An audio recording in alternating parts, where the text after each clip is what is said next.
নমস্কার। আমি আজকে যে রেসিপিটি করব সেটা একটা সম্পূর্ণ নিরামিষ রেসিপি। এটি যেদিন করবেন এই রেসিপিটা সেদিন ভাত, রুটি, পরোটা, পোলাও, ফ্রাইড রাইস যে কোনো খাবার দিয়েই আপনারা এটা খেতে পারবেন।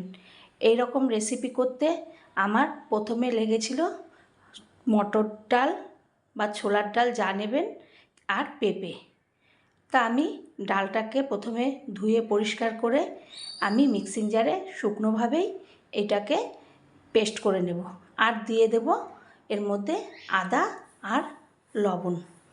এই দিয়ে আমি পেস্টটা করে নেব এই ছোলার ডালের।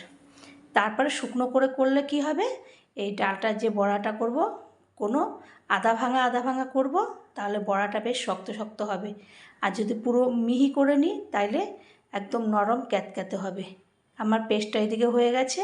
এদিকে আমি পেঁপেটাকে ধুয়ে পরিষ্কার করে চোকলা ছাড়িয়ে একটা গ্রেটার দিয়ে আমি গ্রেট করে নেব। এমনভাবে গ্রেট করব এটা আপনি যদি কাউকে না জানিয়ে খাওয়ান সে ধরতে পারবে না এটা বাঁধাকপি না পেঁপে বা অন্য কিছু। এরকমভাবে এই রান্নাটা বা ঘন্টটা করা হয়। এরপরে আমার গ্রেট করা হয়ে গেছে। শুকনোভাবে আমি একটা রেখে দেব, আর মধ্যে দিয়ে দেবো এবার লবণ দিয়ে ভালো করে হাত দিয়ে মেখে কিছুক্ষণের জন্য আমি রেস্টে রেখে দেব, যাতে পেঁপের থেকে জলটা বেরিয়ে যায়, কারণ পেঁপেতে জল ছাড়ে।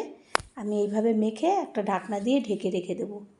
এরপরে ঢাকনাটাকে আমি তুলে ওইটাকে আমি পরে চিপড়ে নেব, কিন্তু তার আগে একটা কড়াই বসিয়ে তার মধ্যে কিছুটা কাঁচা বা চীনাবাদাম দিয়ে দেব। চীনাবাদামটাকে ভাজা হয়ে যাবে যেই আমি একটা বাটির মধ্যে তুলে নেব হাতা দিয়ে। এইভাবে হাতা দিয়ে তুলে বাদামটাকে আমি সাইড করে রেখে দেব। বাদামটা আমার তোলা হয়ে গেছে, আমি সাইডে রেখে দেব। এরপরে ডালটা যে আমি বেটে রেখেছিলাম আধা ভাঙা করে, তার মধ্যে একটু লবণ, হলুদ আর একটু সামান্য চিনি দিয়ে ভালো করে মেখে ফেটিয়ে নেব। এরপরে ওই তেলের মধ্যে আমি বড়ার মতন করে সমস্ত কটা ভেজে নেব, লাল লাল করে বড়াগুলোকে ভেজে নেব। এবার হাতা দিয়ে একটা প্লেটের মধ্যে বড়াগুলো ভেজে তুলে নেব। এইভাবে আমি রান্নাটা করব। আর চ্যানেলটি আপনারা সাবস্ক্রাইব না করলে সাবস্ক্রাইব করবেন, লাইক শেয়ার কমেন্ট করবেন, পাশে থাকা বেল বাটনটি টিপবেন, যে কোনো রেসিপি আপনার কাছে সবার আগে পৌঁছাবে। এরপরে বড়াটাও সাইডে রেখে আমি ডুমু ডুমু করে আলু কেটে রেখেছিলাম, সেই আলুগুলোকে ভেজে নেব। একদম লাল লাল করে যতক্ষণ না ভাজা হবে ততক্ষণ আমি ভাজতে দেব। এইদিকে আমি যে পেঁপেটাকে রেস্টে রেখেছিলাম, এরপরে পেঁপের থেকে হাত দিয়ে চিপড়ে জলগুলো বের করে নিগড়ে একটা প্লেটের মধ্যে পেঁপেগুলোকে রেখে দেবো। গ্রেট করা পেঁপে এইভাবে আমি রেখে দেবো, আর জলটাকে সাইড করে আলাদাভাবে রেখে দেবো। এই রেসিপিটা যেদিন করবেন সেদিন বাড়িতে এক মুঠো চাল বেশি নেবেন, কারণ এই তরকারিটা দিয়ে বাড়ির সকলে এত সুন্দরভাবে খাবে আপনি কল্পনা করতে পারবেন না। এরপরে আলুটা যখন একদম লাল লাল কড়া কড়া করে ভাজা হয়ে যাবে তখন ওর মধ্যে গরম মশলা দিয়ে দেব, এলাচ, দারচিনি, লবঙ্গ দিয়ে দেব। এই দিয়ে যখন একটু ভাজা ভাজা গন্ধ বেরাবে দিয়ে দেব তেজপাতা দেওয়ার পরে দুটো শুকনো লঙ্কা দিয়ে দেব, তারপরে সাদা জিরা দিয়ে দেব। ফোড়নটা আমি দিয়ে দেবো। আগে আলুটা ভেজে নিলাম, ভেজে ওই তেলের মধ্যে আমি ফোড়নটাকে ভেজে নিলাম। এরপর আলুটাকে আবার ফোড়নের সঙ্গে ভালো করে মিশিয়ে নেব। মিশিয়ে ভালো করে দুটো যখন একদম গন্ধ ছাড়তে শুরু করবে তখন আমি যে পেঁপেটাকে জল নিগড়ে রেখেছিলাম সেই পেঁপেটাকে দিয়ে দিলাম। তাহলে আমার এখানে জল ছাড়বে না, কিন্তু এই শুকনোভাবেই রান্নাটা পুরো ঘন্টটা করা হবে। এরপরে কাউকে যদি না বলেন বা রান্নার সময় কেউ নাও বুঝতে পারে যে এটা কী রান্না করছে, সবাই ভাববে হয়তো বাঁধাকপি। এরপরে কিছু গুঁড়ো মশলা দিয়ে দেব হলুদের গুঁড়ো, লঙ্কার গুঁড়ো, জিরের গুঁড়ো দিয়ে আবারও আমি মশলাগুলোর সঙ্গে কষতে থাকবো পেঁপে, আলু এইগুলোকে কষতে কষতে সুন্দরভাবে যখন একটুখানি নরম হয়ে আসবে, মজে আসবে, ততক্ষণ পর্যন্ত আমি এইভাবে কষবো। তারপরে দিয়ে দেবো আমি লবণটা দিয়ে আমি আবারও নাড়তে থাকবো। আর দিয়ে দেব কাঁচা আর পাকা একদম টকটকে পাকা লাল কাঁচা লঙ্কা দিয়ে আবারও আমি ভালো করে কষবো।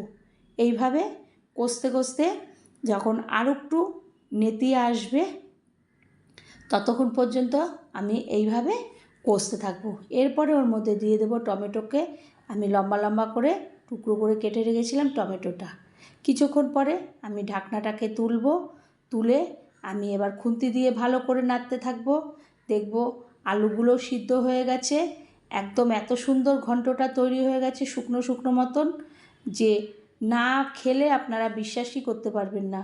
এরপরে ওর মধ্যে দিয়ে দেবো একটু চিনি না দিলে একদম নিরামিষের তরকারি বা যে কোনো কিছুতে টেস্টটা ঠিকঠাক পাওয়া যায় না। চিনিটা দেওয়ার পরে দিয়ে দেবো বড়াগুলো ভেজে রেখেছিলাম, সেই বড়াগুলো ভালো করে ওর মধ্যে পেঁপের ঘন্টর সঙ্গে কষতে থাকবো। এরপরে ওর মধ্যে যে চিনেবাদাম আমি কাঁচা বাদামগুলো ভেজে রেখেছিলাম সেই বাদামগুলোকে দিয়ে দেবো। দিয়ে আবারও ভালো করে সমস্ত উপকরণ মিশিয়ে দিয়ে দেবো আমি ঘি দিয়ে এরপরে ওভেনটাকে অফ করে আমি একটা ঢাকনা চাপা দিয়ে রাখবো। কারণ ঘিয়ের গন্ধটা পুরো ঢাকনার মধ্যে ওই ফ্লেভারটা পুরোটা ঢুকে যাবে, সেই কারণে গ্যাসটাও বন্ধ করে দেব। দিয়ে নাড়াচাড়া করে সমস্ত ঘি এর মধ্যে মিশিয়ে আমি ঢাকনা দিয়ে ঢেকে দেব। 10 মিনিট পরে আমি ঢাকনাটাকে তুলব। ততক্ষণ একদম ঘিয়ের গন্ধ ওর মধ্যে ঢুকে যাবে সুন্দরভাবে, তখন একটা প্লেটের মধ্যে আমি তুলে নেব। তো বন্ধুরা, এই যে অল্প উপকরণে এত সুন্দর একটা নিরামিষের তরকারি যদি না করে থাকেন খুবই মিস করবেন, আর করে খেলে ভাববেন আবারও কবে খাবেন, আর বাড়ির সকলে আপনার কাছে এটা খাওয়ার জন্য বায়না করবে। এরপরে প্লেটের মধ্যে আমি তুলে নেব। এটাকে আপনার যে কোনো সময় যে কোনো কিছু দিয়ে খাবার দিয়ে খেয়ে নিতে পারবেন, আর না বললে তো ধরতেই পারবে না।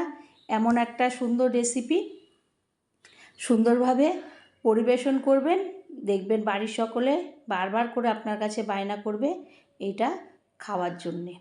ভালো লাগলে আবারও কোনো রেসিপিতে দেখা হবে। ধন্যবাদ।